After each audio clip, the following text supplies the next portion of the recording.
conclusión de lo que hemos hablado durante estas jornadas, en las que hemos visto lo mucho que trabaja la gente cuando no está delante de un paciente, cosa que a veces los pacientes creo que desconocen, los avances que se están haciendo y los geniales aparatos que van apareciendo.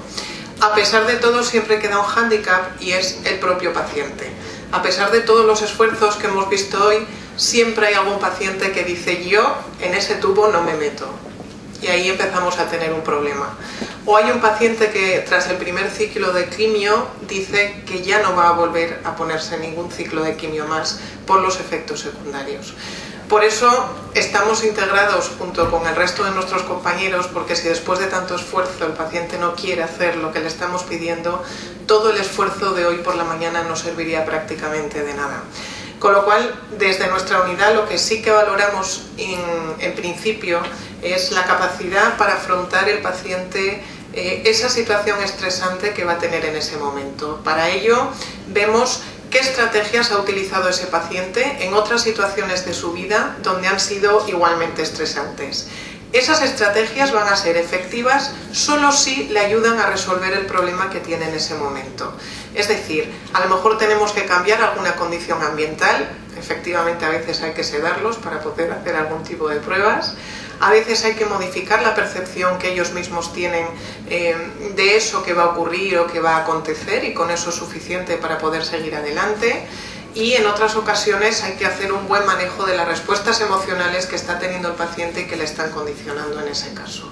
Lazarus y Fogman son los que más han trabajado sobre este tipo de conceptos, pues rapidito, y sobre todo de qué depende el estilo de afrontamiento que vaya a tener cada paciente. Es muy importante, aunque ustedes no lo crean, no solo para curar, sino también para afrontar la enfermedad, el grado de patología que tiene a nivel clínico el paciente. No es lo mismo cómo lo va a afrontar un paciente en un grado que en otro.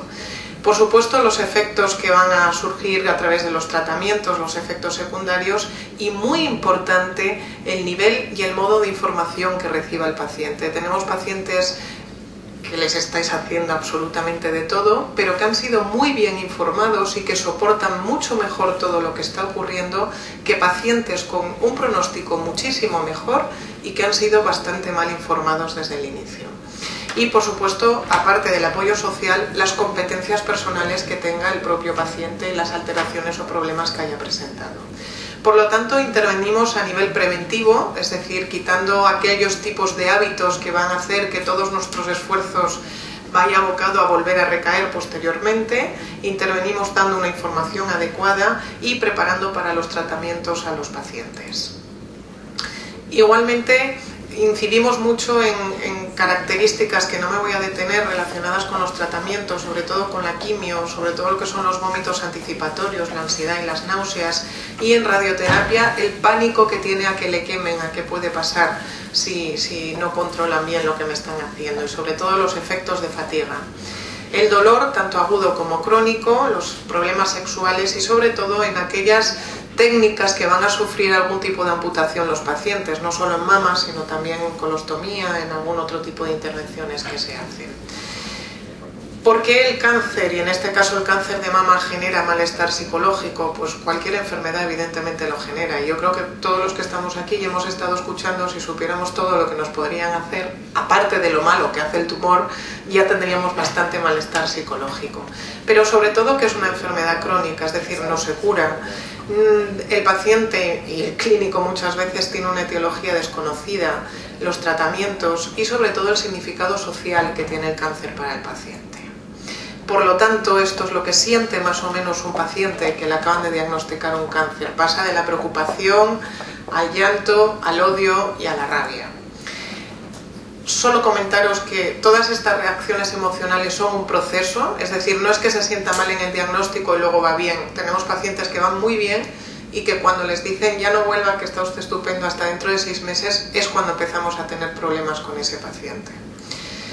Por lo tanto, estas reacciones emocionales que pasan por un inicio en la incredulidad, el rechazo, el bloqueo, esto no me está pasando a mí, o voy a pedir otra opinión porque este no es un buen clínico, hasta la presentación de síntomas de desequilibrio emocional, hasta llegar a la adaptación, están muy condicionadas por la información recibida por el paciente. En realidad todos intuyen lo que está ocurriendo, En la consulta todo el mundo sabe lo que le van a decir y lo que va a pasar. La cuestión no es tanto qué decir o no decir, cosa en que los clínicos siempre estamos muy preocupados, tengo que decir la verdad, sino en cómo y cuándo vamos a decir al paciente las cosas. Y tener claro que el paciente que no pregunta es que no quiere saber, por lo tanto habrá que manejar eso de una forma muy diferente al paciente que sí que pregunta y que lo quiere saber, más o menos todo, ¿vale? Algunas pautas, pues esperar a que el enfermo pregunte. Yo siempre digo que no hay médicos que no cuentan, sino pacientes que no preguntan, que es muy diferente, ¿vale? Y sobre todo, queramos o no, siempre vamos a transmitir. Conozco poca gente con tanta presión asistencial como un oncólogo o un radioterapeuta, porque los pacientes se fijan si ha fruncido el ceño, si tenía buena cara cuando entró, y yo siempre pienso, igual había dormido mal y en realidad lo que le iba a decir estaba bien. No establecer límites ni plazos y siempre trabajar con la esperanza y saber dar las noticias negativas. Imaginémonos por un momento que no trabajamos en lo que trabajamos, sino que somos surfistas en una playa excepcional de Estados Unidos, por ejemplo, ¿vale? Nuestro mayor problema en ese momento sería coger la tabla y viniera la ola que viniera a estar encima de la tabla. Con lo cual, en ese momento, los peligros que vamos a tener más cerca va a ser muy difícil que los veamos. Simplemente queremos estar encima de la tabla y llegar a la orilla.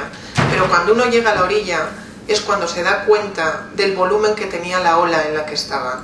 Y es cuando le entra el vértigo y el pánico. Por eso una parte, junto con todos los avances que estamos teniendo ahora, es la atención a los largos supervivientes, y en cáncer de mama es una cuestión muy importante.